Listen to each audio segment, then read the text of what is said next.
Hello everyone, my name is Jala, and today I will be showing you an iron farm design. As you saw in the thumbnail and in the title, it is an easy tileable design.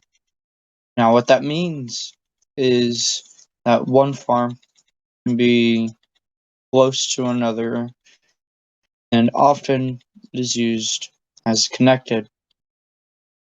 Now for some people, this farm may not exactly be tileable because the farms, as you can see, are not connected. In my mind, you still are in that water stream. So we'll call this platform 1 and this one platform 2. So as you can see, with platform 1, the iron golems spawned, dropped directly into the kill chamber.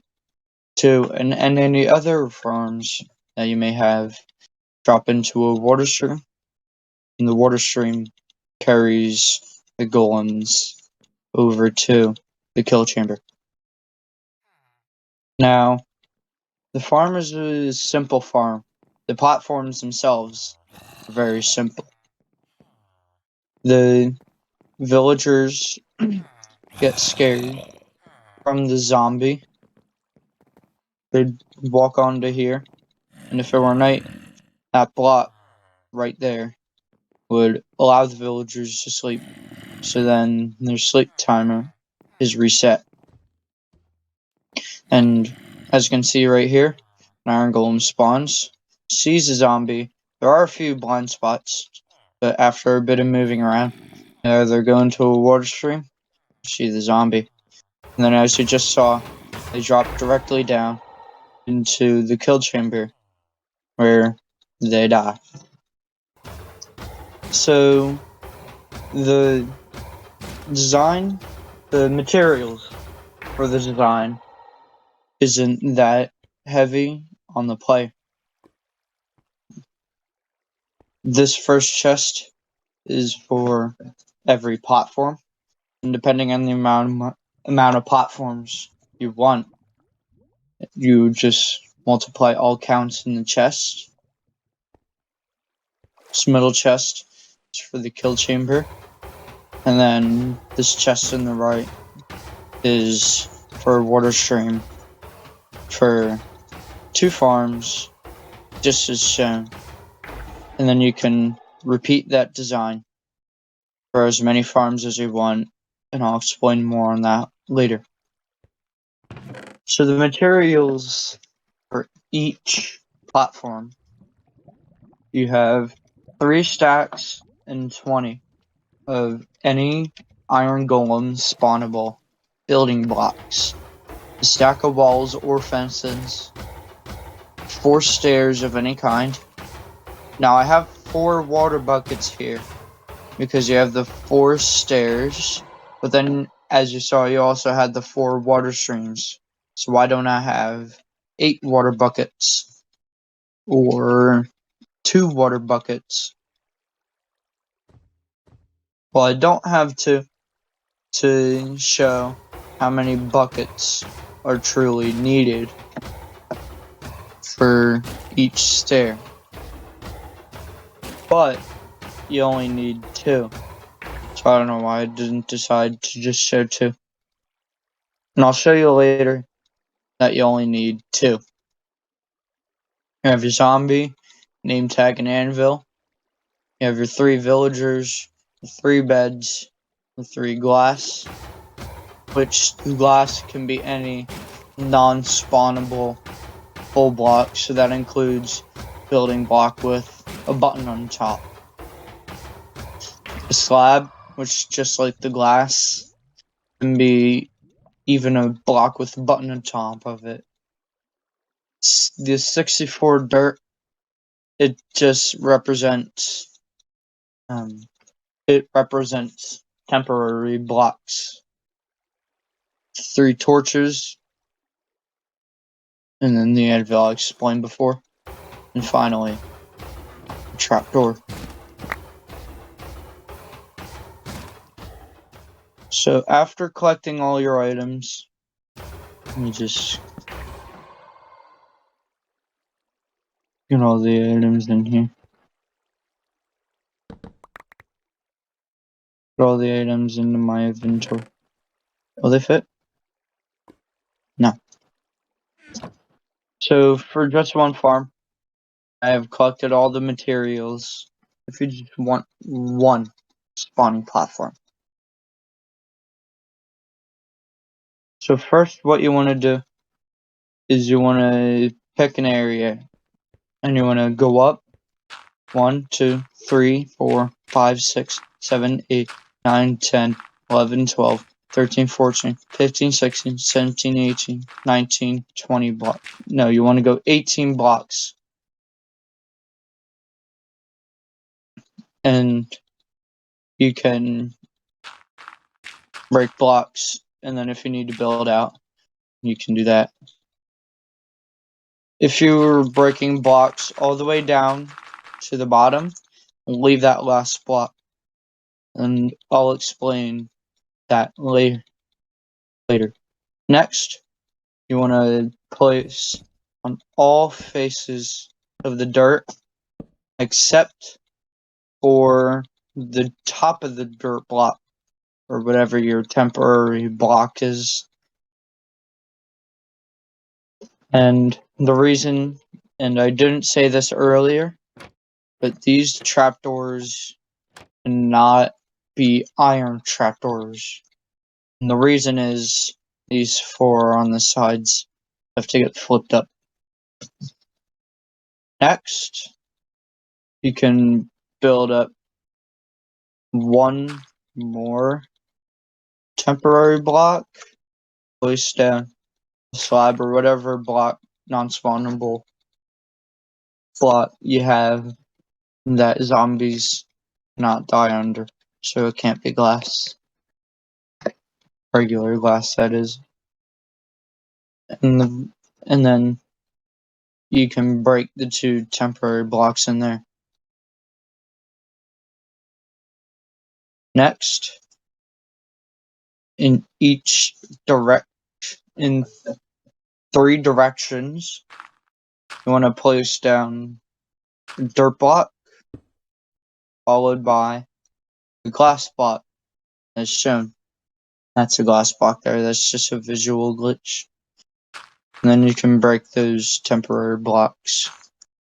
Next, you want to go down 3, and on the top of the block, you want to place down your other remaining 3 trapdoors. These temporary blocks can be broken then. Next, you want to place a torch on each of these. Now, don't ask me why, but for some reason, these torches keep the villagers from jumping up and then falling, therefore breaking the platform. Next, facing away from this cage in the center, I'm going to place down a temporary block, and from the cage facing away, place a bed, and then break the temporary block. You want to repeat this all 3 of what will become the villager pods, as I call them. You are now done up here. But are you really? You're done with with anything that is not directly a mob that has to do with a mob. Next, from the bed, you want to place down 4 temporary blocks and then a building block. You can break the temporary blocks. And so you want to do is you want to form a 3x3 hole with the center block being temporary blocks. And just build a 5x5 ring, and that's with these center blocks being temporary blocks. And I'll explain why these have to be temporary blocks later. And just get into the center of your 3x3 hole, and if it's centered with the cage, you are good. If it is not, just move the hole accordingly. Next, from each of these temporary blocks, you can build out 5 blocks. And once you have done that, you can fill in all of this area except that hole in those 4 temporary blocks. So once you have filled in the entire circle or square, then each of these temporary blocks, you can replace those with stairs of any kind, with the hole in the stair facing from the center outward and upward. It should look like this for all 4 of the blocks. So once all 4 blocks are stairs, you can build this next thing anywhere, but I recommend on any side. You want to build this shape that you see here. On the inside, it should make a 3-block L. These 2 blocks here, I'm going to place in water. That gets you an infinite water source. And from there, you can waterlog all 4 of the stairs. Next, I'm going to take your wall, and this is why I said you should go to a wall, preferably a corner, because of the shape of this thing, corner, but preferably a wall, so you don't have to place or break any blocks, I should say. So you want to create a wall around this entire platform, and it should look something like this. We'll get rid of that later. It shouldn't be on the blocks. Corners should be filled in. It should be 1 off for the blocks. Just like this is right at the edge of the blocks. It should be 1 block out with the corners included. So once you have your entire outer wall, you can then take water from this infinite water source, go to each stair, and go out all the way to the wall.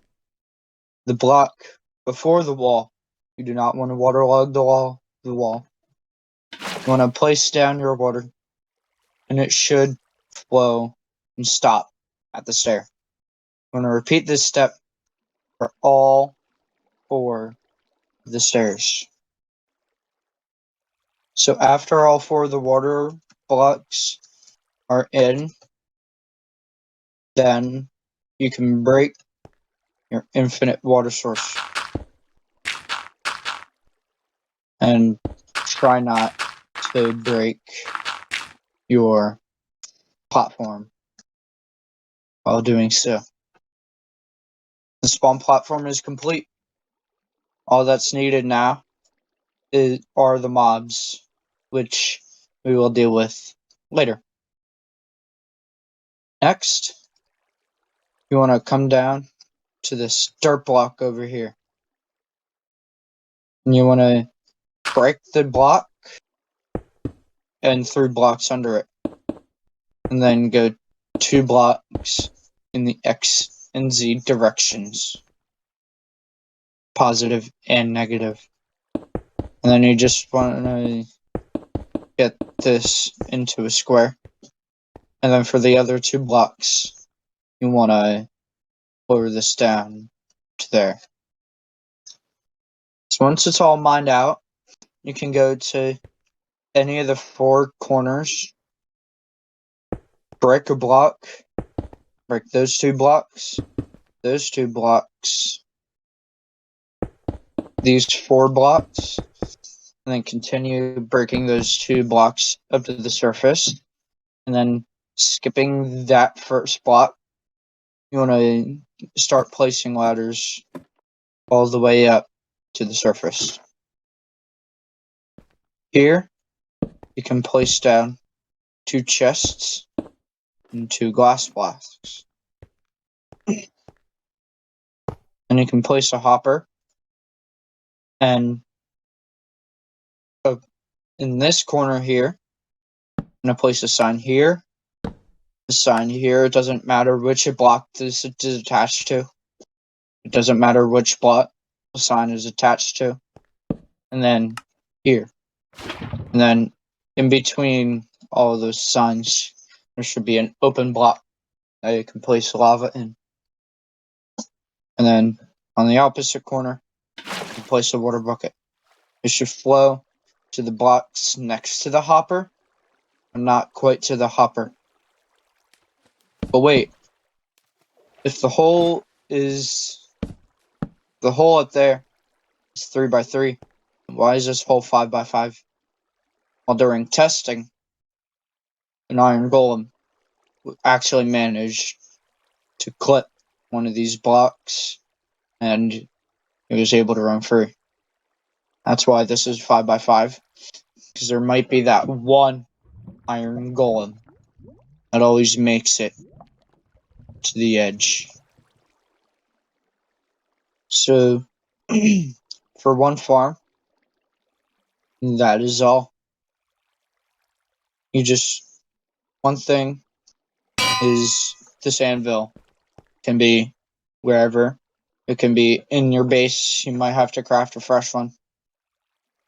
Or to friends if you're playing on that. If you're playing on a world with friends.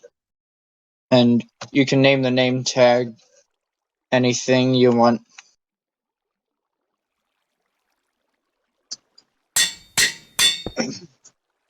Therefore, naming the zombie. Therefore, naming the zombie in the middle anything you want. And then on each of these other 3 trapdoors, that's where your villagers are going to go. Your zombie's going to be going in here, which I don't know how you're going to get it in. I suggest minecarts for all 4 of the mobs. Minecarts are easy to use, at least with smaller mobs that don't deal damage or deal minimal damage. And as you can see right there, there's an iron golem. This thing's already producing iron. But what if you want more than just one farm? Let's say you want 2 farms, or 3 farms, or however many farms you want. I'm going to be showing for 2 farms. Now, this 10 glass is special because it's dependent on how many farms you actually have. If you just have 1 farm, then you can click off of the video. Thanks for watching. But if you want more farms, then you're going to want to place 10 blocks on each side that isn't being used. So then any of the golems coming from any of the directions don't get caught on this block and just kind of stay here and don't die. My farm's producing. Okay. So first, you want to locate the center 3 blocks in whichever direction you're going. I'm going to break those 3 blocks, and then place in stairs.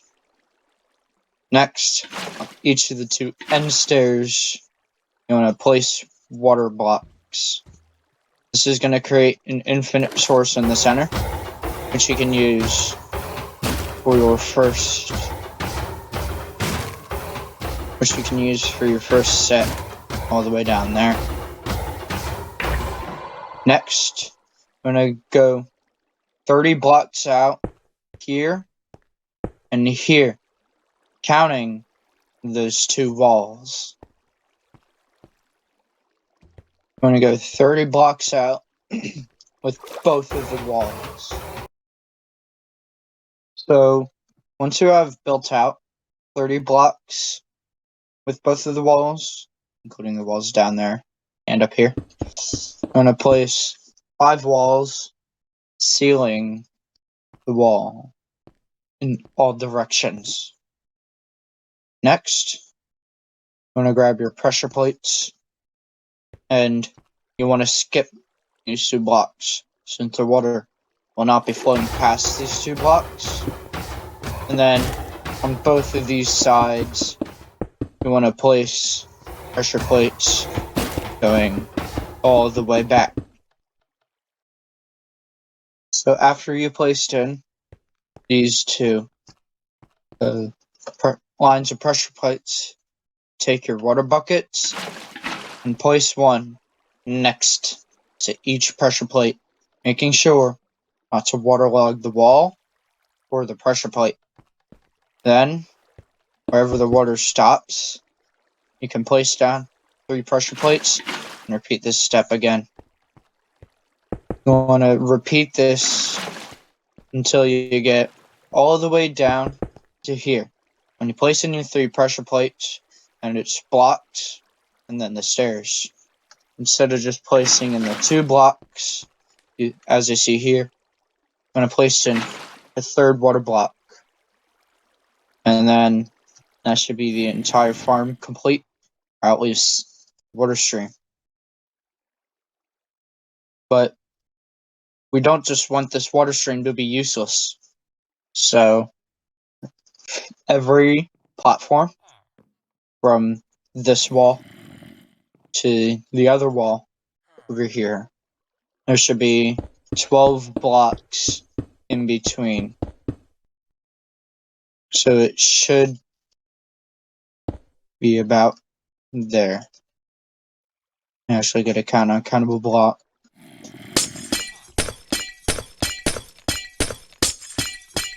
So each wall should be 12 blocks away.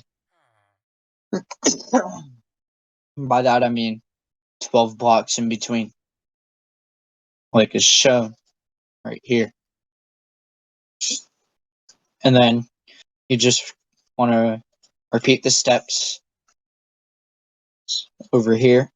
You could probably put in the perimeter if you count the amount of blocks, and put in the platform, stairs, water, the mob stuff, and then the mobs themselves.